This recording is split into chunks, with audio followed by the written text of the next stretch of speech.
Hello അസ്സാം വലൈക്കും. അപ്പോൾ നമ്മൾ ഹോട്ടൽ സ്റ്റൈൽ ചിക്കൻ 65 എങ്ങനെയാണ് ചെയ്യാമെന്ന് നോക്കാം കേട്ടോ. എനിക്കൊരു ചെറിയ ബിരിയാണി ഷോപ്പുണ്ട്. വലിയ ഹോട്ടൽ സെറ്റപ്പ് ഒന്നും അല്ലെങ്കിലും ഒരു ചെറിയൊരു കടയാണ് കേട്ടോ.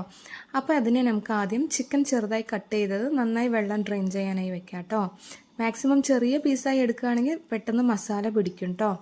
അപ്പോൾ അതവിടെ വെള്ളം നന്നായി വടിയട്ടെ. അതിനുവേണ്ടി നമുക്ക് വെയിറ്റ് ചെയ്യാം. ആ സമയം കൊണ്ട് നമുക്ക് എന്തൊക്കെയാണ് മസാല ഐറ്റംസ് നോക്കിയാലോ. അപ്പോൾ ഞാനിപ്പോൾ ഒരു പാത്രം എടുത്തിട്ടുണ്ട്. അതിന് ഞാൻ ഇഞ്ചി വെളുത്തുള്ളി പേസ്റ്റ് ഇടുന്നുണ്ട് കേട്ടോ. നിങ്ങൾ ആവശ്യാനുസരണം ഇടണേ.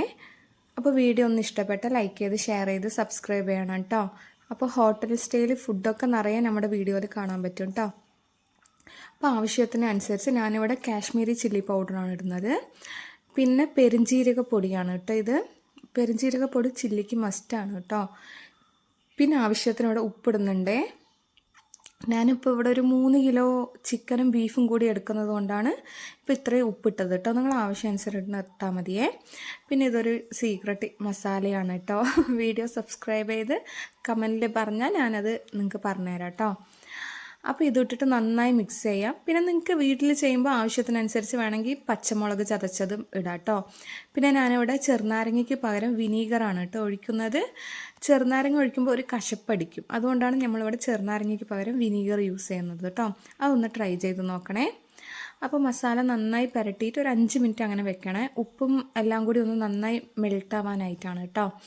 അപ്പോൾ അത് കഴിഞ്ഞാൽ ഞാൻ ചിക്കൻ ആവശ്യമായ മസാല മാത്രം എടുത്തിട്ട് ചിക്കനിട്ട് നന്നായി പുരട്ടി കൊടുക്കുന്നുണ്ട് കേട്ടോ. അപ്പോൾ ചിക്കൻ നന്നായി പുരട്ടിയെടുത്തതിന് ശേഷം അതിലേക്ക് ഇപ്പോൾ ഞാൻ കോൺഫ്ലവർ ഇടുന്നുണ്ട്. കോൺഫ്ലവറും അരിപ്പൊടി ഇടുന്നുണ്ട് കേട്ടോ. ഞാനിവിടെ ഷോപ്പിനായതുകൊണ്ട് മുട്ട യൂസ് ചെയ്യാം. പക്ഷെ നമുക്കിവിടെ ഈവനിങ് ടൈമിൽ ഇത് പൊരിച്ച് വെക്കണം. ഹാഫ് കുക്കായി പൊരിച്ച് വെക്കണം. അപ്പോൾ മുട്ട ഒഴിക്കുമ്പോൾ ഒരുപാട് എണ്ണ കുടിക്കുന്നതായിട്ട് എനിക്ക് ഫീൽ ആവുന്നുണ്ട്. അതുകൊണ്ടാണ് ഞാനിവിടെ മുട്ട ഒഴിവാക്കിയത്. നമ്മൾ വീട്ടിലാവുമ്പോൾ ഒരു 1 ടൈം ആയിട്ടാണല്ലോ പൊരിക്കുക. അപ്പോൾ നിങ്ങൾക്ക് മുട്ട എന്തായാലും യൂസ് ചെയ്യാം കേട്ടോ. അപ്പോൾ ഇങ്ങനെ ഇത് പുരട്ടിയിട്ട് ഞാനൊരു 2-3 മണിക്കൂർ നന്നായി മസാല പിടിക്കാനായി വെക്കുന്നുണ്ട് കേട്ടോ.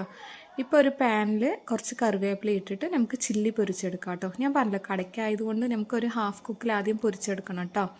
അപ്പോൾ ആവശ്യത്തിന് ചിക്കൻ ഇട്ടിട്ട് പച്ചമുളകും കൂടി ഇടണേ. നിങ്ങൾക്ക് എരിവ് ആവശ്യമുണ്ടെങ്കിൽ പച്ചമുളകും കൂടി ഇട്ടാൽ ഭയങ്കര ഒരു മണമാണ് കേട്ടോ. മണവും ടേസ്റ്റുമാണ് കേട്ടോ. അപ്പോൾ കണ്ടോ ഒരു ഹാഫ് കുക്കായിട്ടുണ്ട്. അപ്പോൾ ഈ സ്റ്റേജിൽ നമുക്ക് വറുത്ത് കോരാം കേട്ടോ. അപ്പോൾ വീഡിയോ ഇഷ്ടപ്പെട്ടാൽ ലൈക്ക് ചെയ്ത് ഷെയർ ചെയ്ത് കമൻറ്റ് ചെയ്യണം കേട്ടോ. അപ്പോൾ സീക്രട്ട് ഇൻഗ്രീഡിയൻറ്റ് എന്താണെന്ന് അറിയാൻ വേണ്ടി കമൻറ്റിൽ പറഞ്ഞാൽ ഞാനത് പറഞ്ഞുതരാം കേട്ടോ നെക്സ്റ്റ് വീഡിയോയിൽ. അപ്പോൾ വീഡിയോ കണ്ടതിന്